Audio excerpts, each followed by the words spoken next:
Oh, hey, Julius, you there? I can, I can, I can hear you, Albert. I can barely hear you. Oh, wait, you know what? Don't worry. I'll beam you over. Hang on a second. What? No, no, Albert, don't! No! Oh, Dandelo. This is the One Player Podcast, episode 338. Does anybody know an engineer? Oh boy, that's not good. Well, I guess I'll be going solo again this time. This week, I'm talking about the game Captain's Log, Star Trek Captain's Log. It's a role-playing game published by Modiphius, and it's based on Star Trek. It's a solo game specifically for one player. It's a journaling type game, and it is bigger and epic. It's not one of these small journaling games I've described before. This is one where you could play an ongoing campaign over many sessions. I have been really excited for this one. I'm a Star Trek fan. I really liked Next Generation. Well, that show that went on for 7 seasons, and Deep Space Nine and Voyager. I liked all 3 of those a lot. When I first moved to San Francisco, I was watching them regularly because I didn't know anybody there yet. So I was hanging out at home watching a lot of TV, and Star Trek was on like every night of the week. So that was great. That didn't last too long. Once I started doing stuff and meeting people, then things changed. But I sure enjoyed that time of Star Trek. Actually, it might have even stopped faster. It stopped when I moved into my own place and no longer had a TV. Alright, so these shows are a little harder to do solo for some reason. When you're having 2 people, dialogue is more back and forth than when you're doing it by yourself. It comes out better, but we'll try. Let's start at the beginning. This is the summary. So this is a Star Trek role-playing game, as I said. It's a solitaire game. It's based on an existing Star Trek role-playing game by Modiphius, which is multiplayer. And my understanding is it uses similar mechanics, but it is entirely standalone game, and it is not exactly the same. In part because you're playing solo, there's no game master or anything like that. It's set in the Star Trek universe. If you don't know what that is, I suggest you go research that. It's a show that's set in the future, in Earth's history, depending which series you're watching. It's around 2300, I think. So about 400 years from now. The future is bright and positive and all this stuff. There's actually a number of series. The original Star Trek, I think, came out in the 60s. I remember watching that in syndication and enjoying it, but it always looked like an old show from what I recall. Then in the 80s, in the late 80s, Star Trek Next Generation came out, and it was a reboot of that show. It did really well, and other Star Treks came out, and it has been really successful. There's been 5 or 6 series at least, right? Cartoons, movies, comics, so on and so forth. So this is a role-playing game to put you into that universe, playing as a captain of a starship, or another character in a starship. The name is Captain's Log, but you don't have to be a captain. That's just a reference to Star Trek. Episodes always beginning with the Captain's Log or ending with the Captain's Log. So anyway, that's the summary of the game. Probably a little long-winded. The components. So the game brings a book. It's just a single book. It's about 300 and something pages. 300, just a little over 300, 320 or so. So it's hefty. It's a small size book. It's not like the large books like D&D. It's like maybe an A5 size, so half a sheet of paper in height and width. Like, what is that? 6.5 by 8.5? Something like that. I'm not gonna measure it. It's a book. One thing they did, it's kind of neat, it's gimmicky. They made 5 different covers. Each cover represents a different Star Trek series. So there's a cover for the original series, Next Generation, Deep Space Nine, and another one. I don't remember which one. There might be, I think there's only 4. The covers look different. They're different colors. Like I have the Next Generation, which is red. I don't remember color. I think original series might be yellow or blue. And the style looks a little different. Reminiscent of that series, of the style of that series. Other than the fact that the cover is different, front and back, the insides of the book are exactly the same. So it does not matter which version you're buying. They all have the same exact text and art and everything inside. It's just the cover. It's just purely aesthetics. It's a neat touch and kind of gimmicky. I mentioned I picked up the Next Generation because that's my favorite series. But it wasn't my favorite looking cover. I kind of wanted to get a different one. I don't remember which one honestly right now. But I went with this one anyway. It is also available as a PDF if you don't buy the physical book. So it's available. It's pretty cheap right now if you look online. I think it's like $30 or something like that, maybe 35. Relatively cheap. I think it was a $50 book when I bought it retail. I don't see a price on here, so I can't say for sure. So yeah, not a lot of components that come with it. The book, and that's it. You'll have to supply some other components, whatever you're journaling on, a notebook, a computer, a voice recorder, whatever you want, and some dice. This system uses D20s only. I think you really only need one. You could use two. When you're rolling, a lot of times you're doing two rolls, so I guess two D20s would be nice. But I just rolled them one sequentially, twice, and it was just fine. Rules. Okay, so so this game is the book is pretty thick. There are a lot of rules in here. I got it really excited, started reading from the beginning, and quickly lost momentum. The first third of the book or so is telling you about the Star Trek universe and how you can be able to be a captain and do stuff, and then starts getting into the different series of Star Trek and the different roles that there are, and maybe something about the different races and whatnot. But this kind of goes on in a way that it feels like it's about to tell you something. It never feels like it's actually telling me something. It's all very tabular too, though. It's not the best thing to have at the beginning of the book. It's handy as a reference. If you're wondering, how does there's a section about scientific terms and how to kind of do a technobabble when you're playing a game. You don't have to know a lot of deep scientific stuff for a made up sci-fi show, science that doesn't actually exist or work today. So how do you describe this stuff? And it kind of gives you some advice on it and some words that get used in the show and whatnot. It talks about, there's sections on hologram technology and propulsion and the different technologies. There's section on the different eras, talking about the different types of ships they might have had and the aliens it encountered and that sort of thing. The different types of missions that you might play in. Again, it's all giving you a lot of information about the universe without anything about mechanics whatsoever. I found this a little confusing.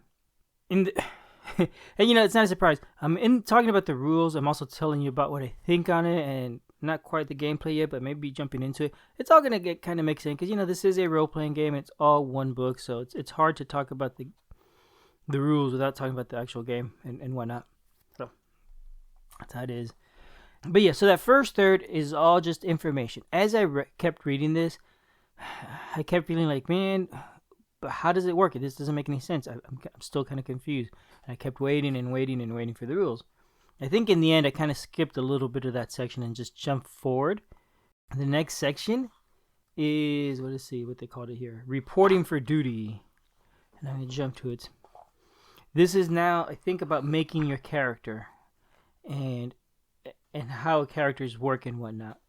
And it tells you about the different attributes and the traits and that you have. It doesn't tell you anything about mechanically how they work, just what they are and what they represent. It does tell you, like, there's ranges of them and describes what the ranges might imply. And again, it kind of feels like it's giving information, but I still felt lost reading all this. I kind of felt like, soon it's going to tell me how this stuff works. What these numbers mean. Is this a 7 good or bad or whatever, right? Am I rolling a D6 against this? I was just totally lost. So reading this was kind of frustrating, but it's about making the characters, and I kind of went through it. Eventually, I gave up. I found this really hard to read. So I said, I'm just going to make a character and just forget trying to understand these rules and whatnot. I think I'll just pick it up as I go along. So I jumped into the section about making a character, and I went through and rolled up my character. There's 2 different ways they suggest. One is make a very detailed character with a backstory from the beginning, or just wing it and, make it up as you go along, which is just fine. If you can do that, just roll up your basic attributes. Give yourself maybe a name, maybe even not that. And as you're playing, you could fill in the details. And that's actually a pretty interesting way to play. Because you're filling in the details. You don't know a lot about yourself necessarily because it hasn't mattered yet. But when something comes up and you have an encounter with somebody, say, you know what? I think I know this person from my history. And this person is a bartender. So maybe when I was back at the academy, I used to hang out at this one bar a lot or something. And so you start developing your backstory. And when I was at the academy, I was a pilot. Maybe it's relevant to what I'm working on now in the game we're playing, the story I'm developing. So you start creating those backstories.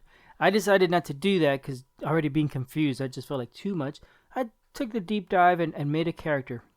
It goes into a lot of detail about who you are, what type of planet you're from. Are you from a primary planet of a civilization, or maybe one of their secondary planets or colony or what.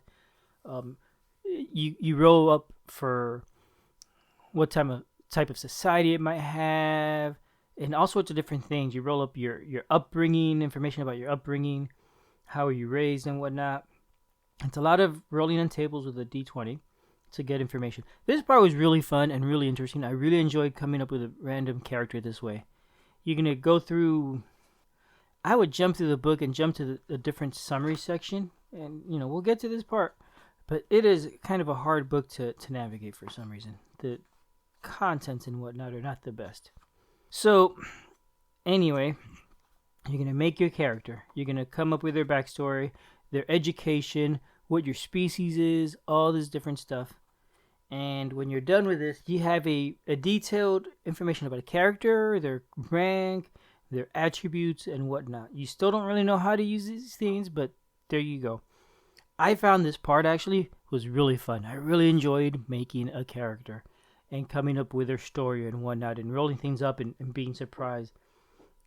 And actually, as I was doing this, I kind of came up at the same time, based on the character I was rolling up, it gave me ideas about what type of position they're at now and whatnot, because this game gives you a ton of information, but just about no real guidance in starting. This is a really hard game to start. That's the thing, actually, yeah. It's going to say, okay, make up your character now. So who are you and where are you, right? Start your first mission. Go do it. And it may have your role in a couple tables if you're lost, but, without more information, you don't know if you're on a planet or a starship or what. And that could be overwhelming. But as I made my character, I came up with a story. It's a female captain. She is in a star base, sort of like a Deep Space Nine station, where there is a number of civilizations, about 8 or 9, in that general vicinity, and many of them all developed warp technology right around the same time. So there's a lot of friction between those civilizations. Plus, they're trying to... Starfleet, who I'm part of, is trying to keep the other civilizations that haven't developed warp technology in the dark until it comes up naturally because of that prime directive of theirs. So I came up with this setting, and it felt right, full of opportunity for intrigue and adventures and all sorts of stuff. I came up with 9 different race names and their planets and whatnot, and wrote that up. Actually, I found online on Drive-Thru RPG some documents about how to, or not about how to, but random names for aliens, civilizations, or planets, or whatever. And I used that to come up with names. There's a little bit of rolling or choosing and then tweaking things just to suit my taste. Anyway, I went through and I made my character, and I had a lot of fun doing that. It was a little bit of a struggle. Once I was ready to start, I then looked on there is a section for rolling up a random mission, but it's kind of vague. It's the sort of thing where you roll a die and it'll give you a couple phrases. And it'll give you complications and whatnot. So you roll and you may come up with your first mission is, let's see here, let me pick one. Rescue miners. And it's an escort and evacuation type mission. It's rescue miners. What does that actually mean? The rest of that is up to me pretty much. I can make it something very simple, like, oh, there's miners stuck in an asteroid, or I could say, oh, there's this planet, and I visit the planet, and there's a collapse, and the mines are collapsing, but the planet, the people, the government tends not to care about the miners, and so now I need to rescue them, but it goes against the planet's government's wishes or something. Anything I want themed around the rescue miners. And I suppose I could even choose, it's not miners that mine, it's miners as young children that need rescuing for some reason. Or maybe the miners aren't trapped, but they were kidnapped, or, whatever. These are just very vague, simple seeds of ideas that you could then develop and go with. And you don't even have to develop them fully at first. You kind of start, and as you go, things do happen, and you could add complications and other random things, and figure out what the story is as you go. Where are we? We were talking about the rules, and I talked about how I made the character. I'm starting to get into how a story develops, right? But let's talk about the rules themselves. The rule book, I really am disappointed with this rule book, honestly. I found it as I already told you, it's very confusing. I'm reading, always feeling lost, reading like, oh, it's going to tell me something soon. It's saying, oh, and then you'll do this sort of stuff or that sort of stuff, but never with any real concrete information, just with hints of information. Oh, we're going to tell you something soon. Don't you worry. Just wait up here. In the meantime, be excited about this. Wait till we tell you about it. And that's what it felt like to me. I don't know if others feel that way or not. I wonder if that's just me. But it was a very frustrating book to read. Once I started playing, I again felt a lot of frustration. The rule book is terribly organized. I found that there's a lot of jumping back and forth through different sections to find the right thing. Finding where the rules are about rolling for events is in one place and tables are another place. And I'm not getting into tons and tons of details about it. But here's the thing. The table of contents and the index are pretty useless. The table of contents, it's each, the book is divided into like, I don't know, 6 or 7 sections. 6 sections. Each section is made up of multiple chapters.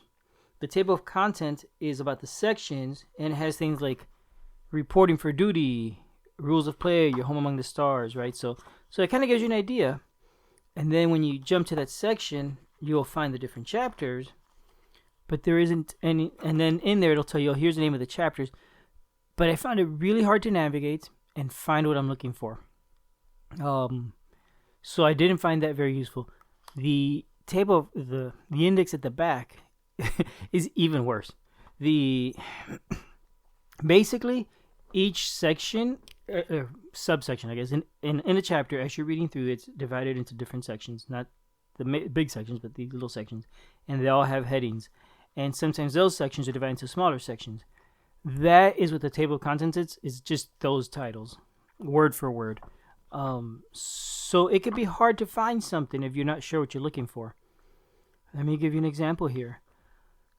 So, selecting an era of play. If I don't know if I want to know, what are the different eras of play, I might look under era, or I might look under series or something. But no, it's actually under selecting era of play. And that's super useful. How about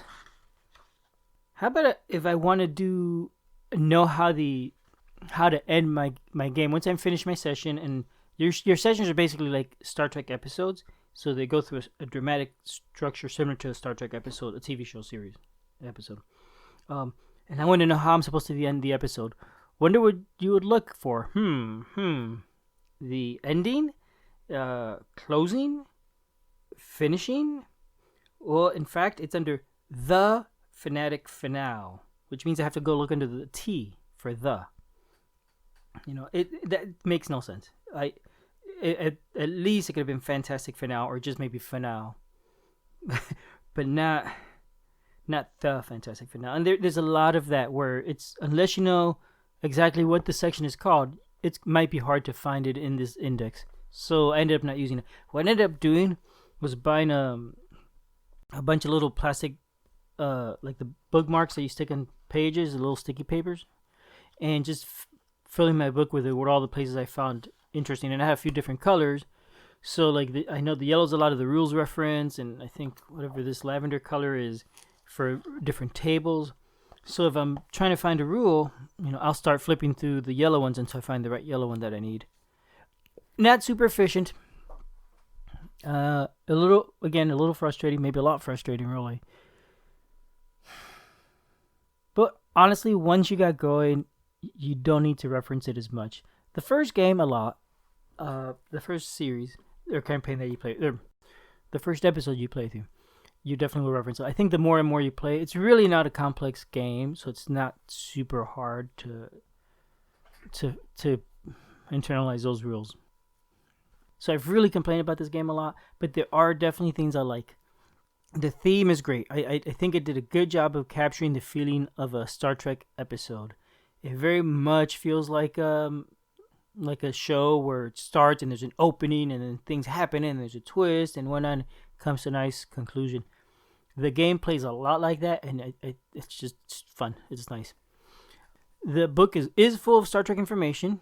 again, I found it hard to read and hard to absorb, but there is a lot of information there. So if you don't know a whole lot about the setting, it does kind of guide you into giving you a little bit of a summary of each of the series and what they're kind of like, to give you a feel for what you might like. And then I think they want you to then go and do a little research on your own and watch some of the shows to kind of get a feel for what it's supposed to be like. Really, this is a game for a person that already knows they like Star Trek and is familiar with the concept and how the show works. Even if you only know one Star Trek series, you could play that series. And I think these rules do a good job of recreating the feel of that as a show specifically. My notes say, oh my gosh, these rules are a mess. I think it was, if not written by an AI, it was at least guided by an AI. It does actually have that feeling. It does, when you read something posted by an AI, a lot of times you don't feel like it's giving you information. It's going to give you a very generic summary. It has a lot of that feel. And I honestly, I don't know that it was written with an AI, but I think maybe an AI at least gave some input here, because it just does not feel deeply thought into. Like I'm sorry to say, but it doesn't feel like they put a ton of effort into it. Even though there's a ton of information, ton of content, I don't know what it lacks something. At least that's what I found. I hate talking bad about a game, but yeah, there it is. The index is painfully alphabetical. Yeah, I got into that already. Yeah, that's it. That's all the notes I wrote, actually. So as I said, it does feel like you're playing an episode. Once I got going, I had a ton of fun, and I really enjoyed the game, and I enjoyed the story that was developing. I definitely, and I only played one episode, one show through one episode, so I'm sure there's things I'm missing. But it was really confusing, but I was really enjoying the process of coming up with that story and developing it, and it was really exciting thinking about all these different races and whatnot. The process of coming up with my world is really cool, of coming up with the different species and the factions between them and whatnot. That was just so satisfying and so interesting, and it generally felt like a good Star Trek episode. As I played it, it is designed to be played in episodes, so you're going to play and you're going to do a number of challenges where basically you roll against your attributes and you succeed or you fail. And if you succeed, hey, that's great, you keep writing more about it. If you fail, that may throw some sort of twist that affects what you're trying to do, and now what your plans were are not going to work, so things may change. You'll keep going through until you've done, say, 3 to 5 challenges, and whether you succeeded or failed doesn't matter. That will be the first scene. You're going to go through and play, I think it was 3 scenes.